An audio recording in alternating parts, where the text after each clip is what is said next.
Day one, that is a wrap. It's all about the fundamentals, and at least for the next 3 days. We've just got to get that feeling down. We got to stop swinging. I'm gonna be honest, practicing volleys is not that fun. My legs really burn. Silver lining, it doesn't take that long. I can do 1,000 in about 50 minutes. We're gonna get back in the lab, study some film, see how it looks, see how we can improve tomorrow, but not a bad start. For those who have been tuned into the journey, this comes as no surprise. My net game has been poor since day one. I've lost many matches that I think I should have won because I can't finish at the net. And I've had lessons on volleys, both on and off camera, but lessons don't do anything unless you implement the things you learn with a ton of practice. So this week, we're putting in the practice. It's day two. We're already running into some issues. We got some serious athletes on this side of the court. Kyle, some elite athletes.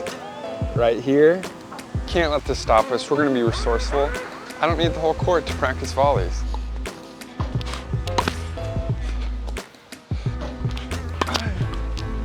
As I was leaving the court last time, a kind man told me I was jabbing with his foot, kind of going down. And he said if you look at the pros, they lead with their heel and go like that. And see how it feels, because it makes a lot of sense. If I'm going like this, I'm hitting the ball straight down, whereas this, I can put some pop on it.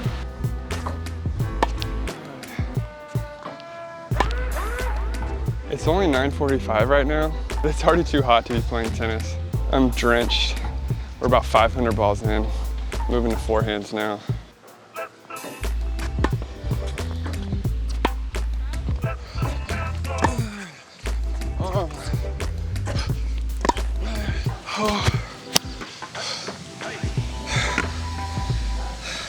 A couple of weeks ago, a follower was nice enough to send me The Inner Game of Tennis. I've started reading it and I've learned a couple things, and I think when practicing volleys, this is the perfect time to talk about it. What I'm learning is that my self one is not very nice to my self two when it comes to volleys. Now, self one is your brain, the things that are going on in your mind, and self two is your body. I'm sure many of you have heard me say, I suck at volleys many times. And because I've continued to tell myself that, I haven't gotten any better, and instead I've made myself probably worse. Like, I constantly also tell myself I have a good serve and a good forehand. And anytime I win matches, it's because of my serve and forehand. So this week, instead of constantly judging my volleys and saying they're bad, I'm just going to observe them. Learn from the mistakes, learn from the good ones, and act like I'm a good tennis player and a good volleyer. And then, hopefully one day that becomes true. All right, day 3 of this grind on volleys. We got a little different thing coming. We're gonna start with this little tool. We're gonna see if it actually helps. I feel like this is the one place where this might be useful.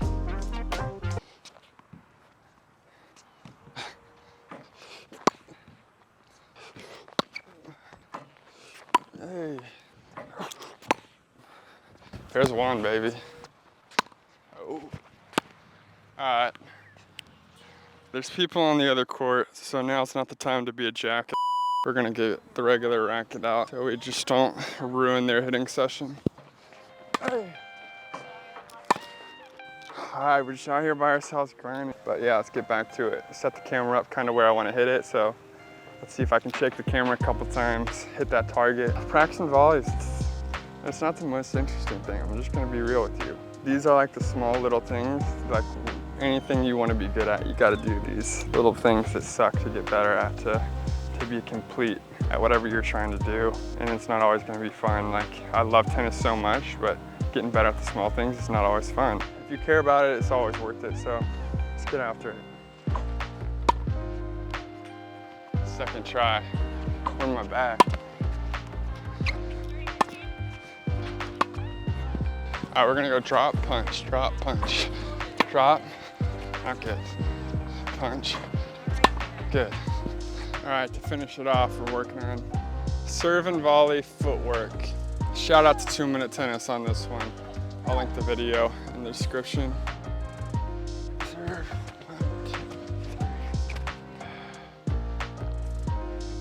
1, 2, 3.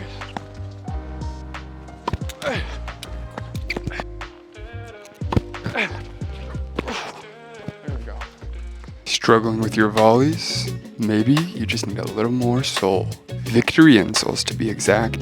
Get rid of that foam crap and replace it with this carbon fiber and your game will notice the difference. But seriously guys, these things are awesome. It's amazing what a difference it makes when you have a strong, hard surface to push off of as opposed to the foam. It's literally the difference between stretching out and getting to the volley and getting past. So shop at the link in the description. You saw the disaster with the spoon yesterday, so we're mixing it up. Wooden racket, I think this will do a better job. Smaller sweet spot, same idea, but I'll actually be able to hit the ball. We have also brought out the oscillator on the ball machine, so I will not know where it's getting hit to.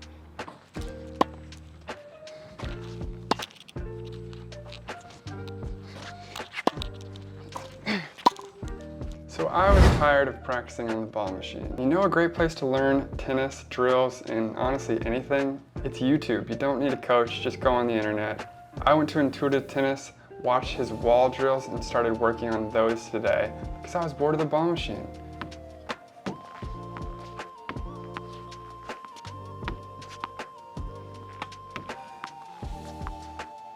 So if you can't tell, I can hardly do this. That doesn't mean quit.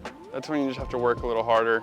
I could go straight back to the ball machine, but instead we're gonna get this down and just really work on the feel.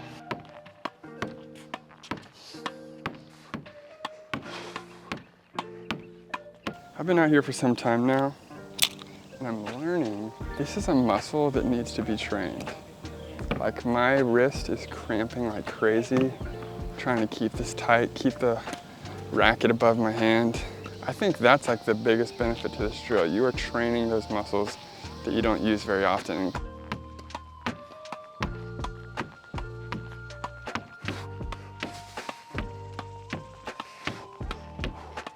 So one thing that's been super helpful for me is visualization. Just watching the best do what they do and then going out there and trying to emulate it. So I might as well watch the GOAT volley.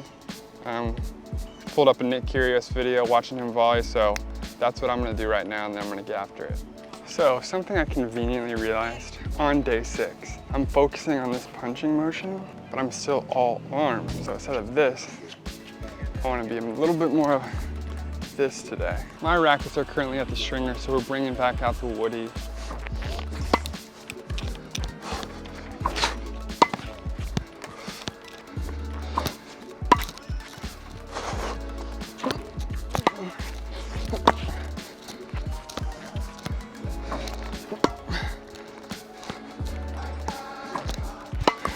All right, day 7, we're switching it up. No more watching me hit off the ball machine. Today I'm just taking you to one of my UTR matches and I'm gonna film the whole thing and I'm gonna show every single volley I hit in that match. We gotta see if I really got better. It's hard to tell when you're just using the ball machine, so real match play, real volleys, that's what we're doing day 7. Let me know if you think I got better.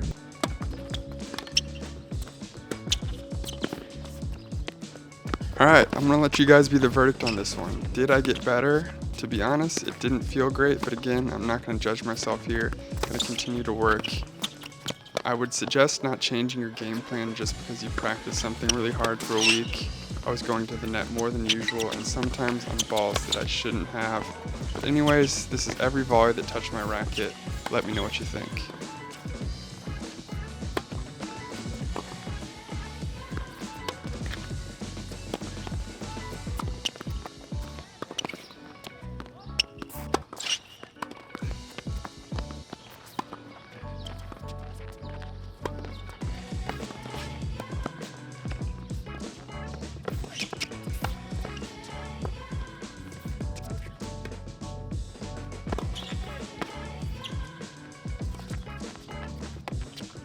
Good ball.